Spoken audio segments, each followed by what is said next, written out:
Good morning, students. Today I am going to start a new chapter, that is chapter number 6, and the chapter name is Work, Energy and Power. This is my episode number 1, and I am going to start with the topic introduction. So this work, energy and power is a very interesting and very important topic, very important chapter. So now I am going to start this chapter with the introduction. So introduction of the work, energy and power. So work, energy and power. When we are talking about the term this work, when we are talking about this term work, so whenever a force makes a body move, whenever a force makes a body move, जब कोई body को move करने के लिए force लगाया जाता है, whenever a force makes a body move, then the work is said to be done. तब कहा जाता है कि वर्क हुआ. Then the work is said to be done. तो तब कहते हैं कि काम हुआ. And work is done when force produces motion. और वर्क कब होता है? Work is done when force produces motion. तो इसका मतलब क्या हुआ? वर्क की शुरुआत होती है फोर्स से. So work is done when the force produces motion and whenever a force makes a body move, then the work is said to be done. For doing work energy is. अच्छा, अब क्या होता है कि जब हम work करते हैं तो for doing work energy is required.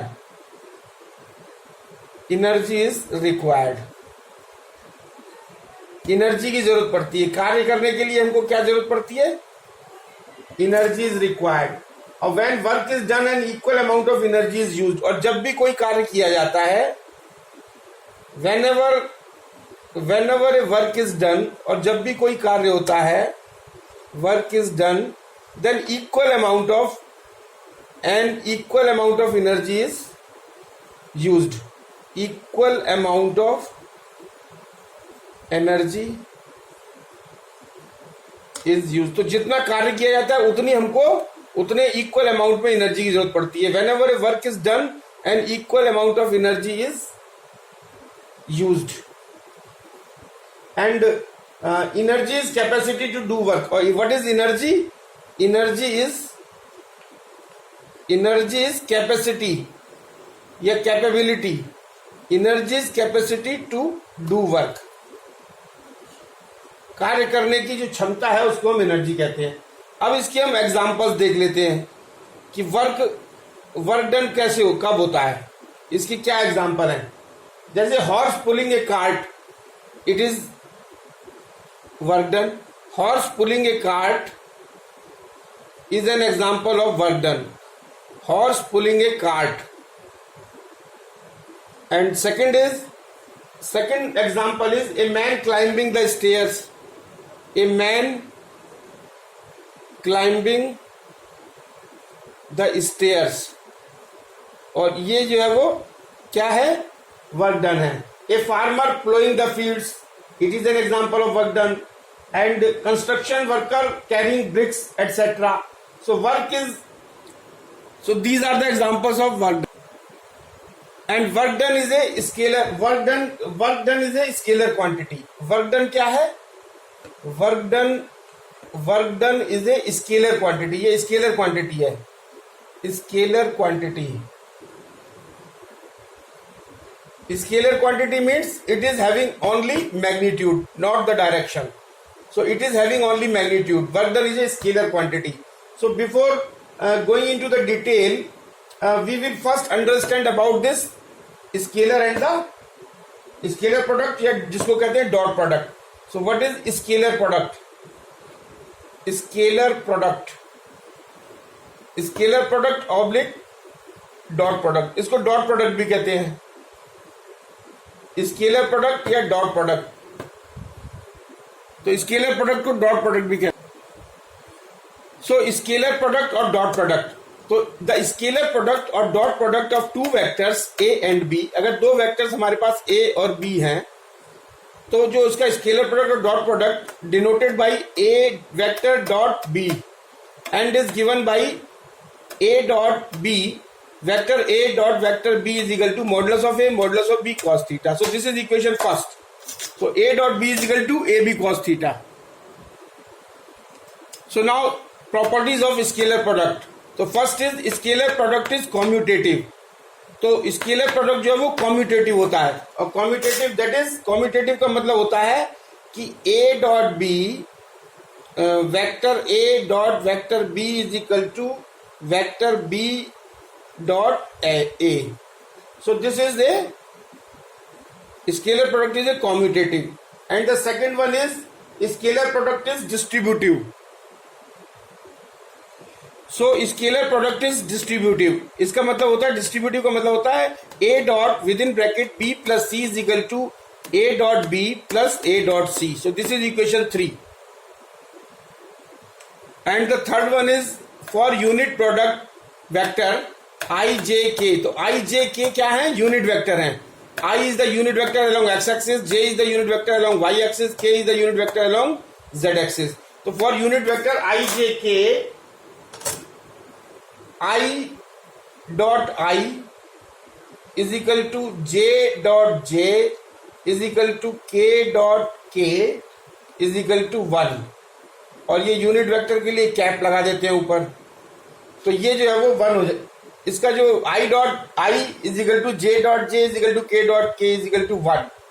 This is equation 4।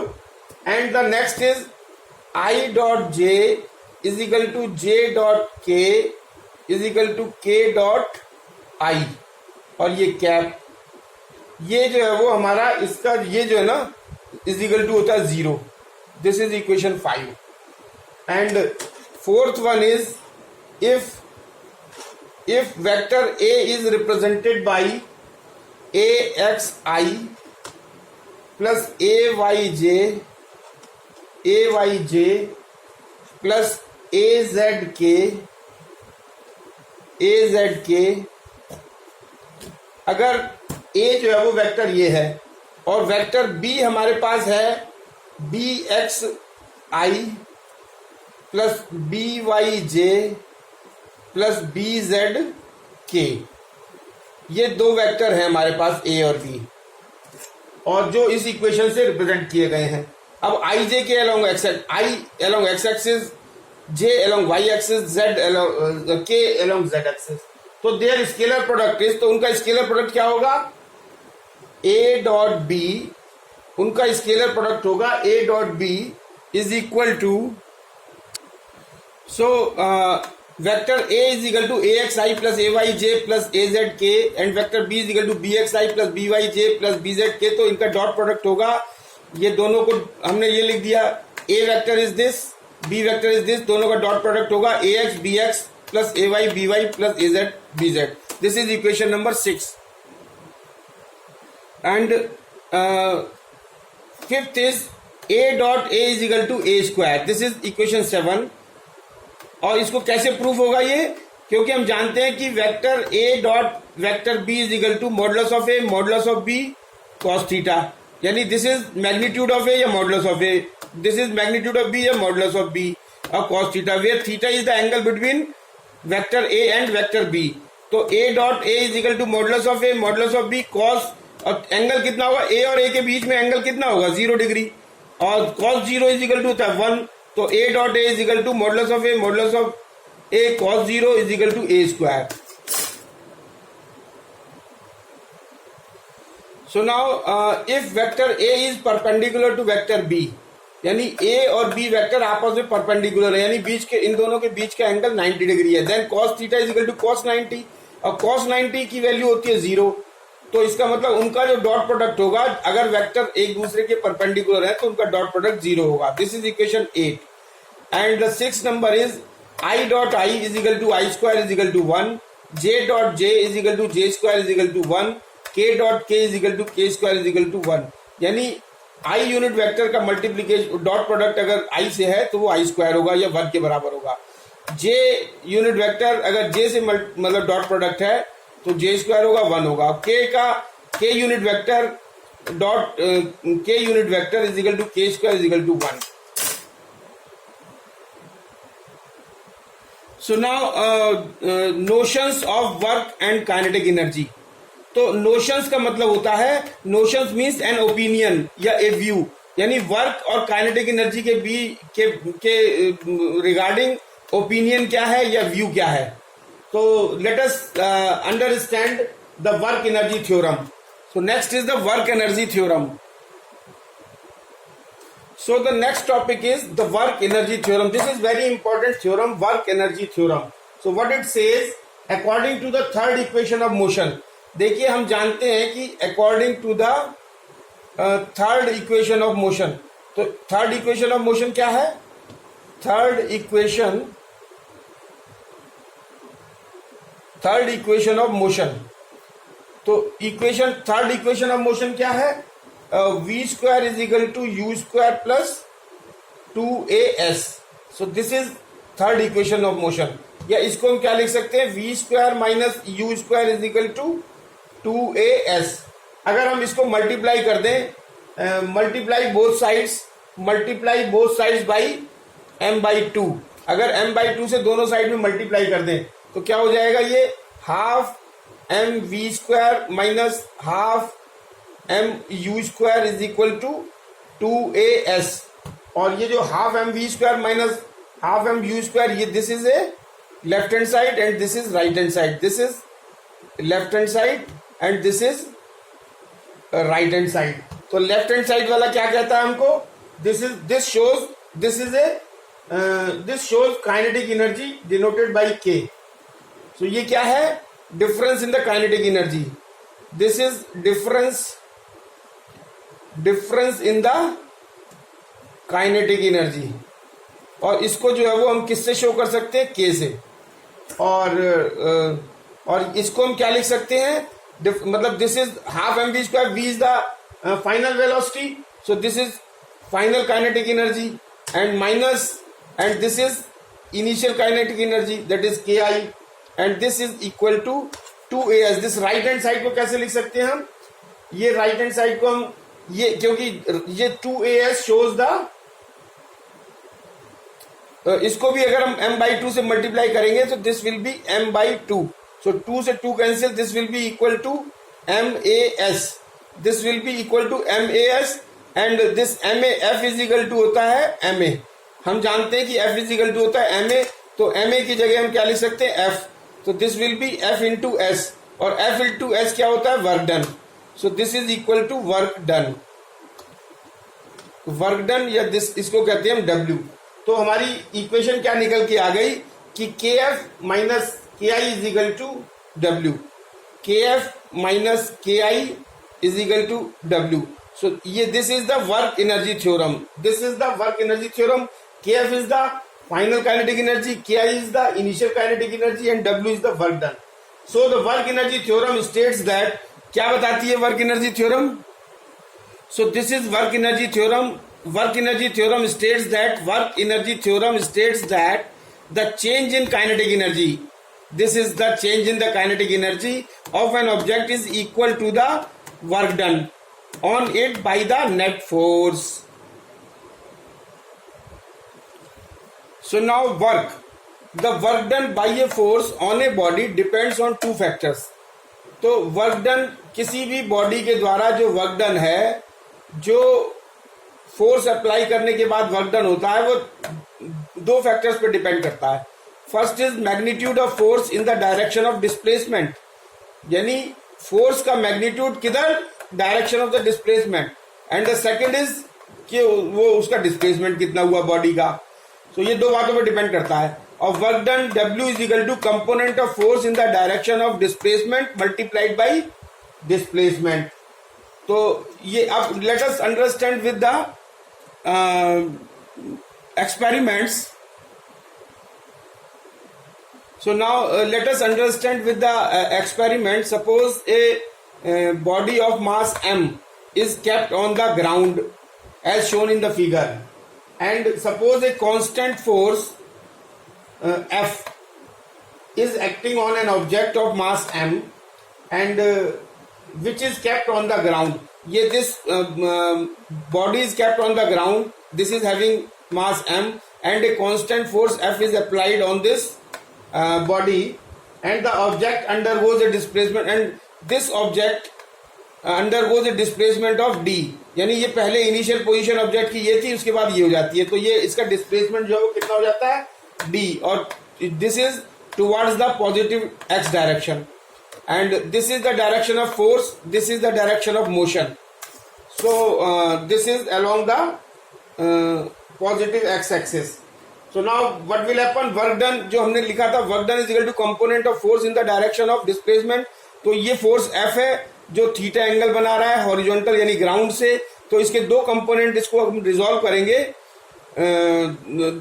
इस फोर्स को दो कंपोनेंट में रिजॉल्व करेंगे। Vertical component F sin theta होगा, और जो हॉरिजॉन्टल कंपोनेंट है वो F cos थीटा होगा। तो अब क्या होता है कि हमको फोर्स जो है वो इन द डायरेक्शन ऑफ डिस्प्लेसमेंट लेना है, तो डिस्प्लेसमेंट हमारा डायरेक्शन ऑफ मोशन ये है, तो उसकी उस डायरेक्शन में फोर्स कितना F cos theta. So W is equal to हो गया F cos theta into D, और ये बराबर होता है वेक्टर F डॉट डी के। तो वर्क डन किसके बराबर हो गया, work done is equal to F dot d. और यूनिट ऑफ वर्क क्या होती है, वर्क की यूनिट होती है unit of work. So work की यूनिट क्या होती है, the unit of work is newton metre. तो यूनिट ऑफ वर्क कितनी होती है, न्यूटन और मीटर। और SI unit of work is joule. SI unit of work is joule, and it is denoted by J. Now types of work done. Next point is types of work done. So now the types of work done. तो work done कितने type का होता है, it is classified into three categories: positive work done, negative work done and zero work done. अब positive work done क्या होता है, work done is positive कब होगा, when a force acts in the direction of motion of object. जब force जो है वो मोशन की डायरेक्शन ऑफ मोशन जो ऑब्जेक्ट का होगा उसी डायरेक्शन में अगर फोर्स लग रहा है तो वर्क डन पॉजिटिव कहलाएगा। तो उस समय क्या होगा, जब फोर्स की डायरेक्शन और मोशन की डायरेक्शन सेम होगी तो थीटा जो है वो जीरो होगा। डिस्प्लेसमेंट और फोर्स के बीच में जो एंगल है theta, that will be zero. और डेफिनेशन क्या है, work done is equal to F cos theta into D, यानी F cos zero into D, और cos zero is equal to 1, तो this is equal to F D. So this is positive. और इसका example है, if we kick a ball lying on the ground, तो इसमें क्या होगा, फोर्स की डायरेक्शन जो होगी वही डिस्प्लेसमेंट की डायरेक्शन होगी। नेगेटिव वर्क डन क्या होता है, work done is negative when a force acts opposite to the direction of the motion of the object. यानी motion direction of the motion of the object जो होगा उसके opposite में अगर फोर्स एक्ट कर रहा है, यानी थीटा कितना होगा 180 डिग्री।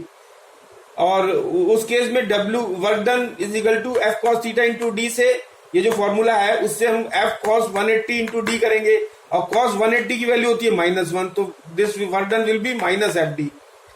एंड एग्जाम्पल है, a football moving on a ground slows down gradually and comes to stop after some time due to the negative work done. This is the example of negative work done. And next is the zero work done. और work done is zero when a force acts at 90 degree to the direction of the motion of the object. यानी force जो है वो direction of motion of object के 90 degree पे अगर है, दोनों के बीच में एंगल 90 डिग्री है, that is when theta is equal to 90 degree. So as per the definition of work done is equal to force F cos theta into D, and this is F cos 90 into D, and cos 90 is equal to 0. So this will make the whole figure as 0. And the example of this zero work done is, if a coolie carrying a suitcase horizontally, keeping it on his head. This is the example of zero work done. So now this is the end of the topic, and thank you very much.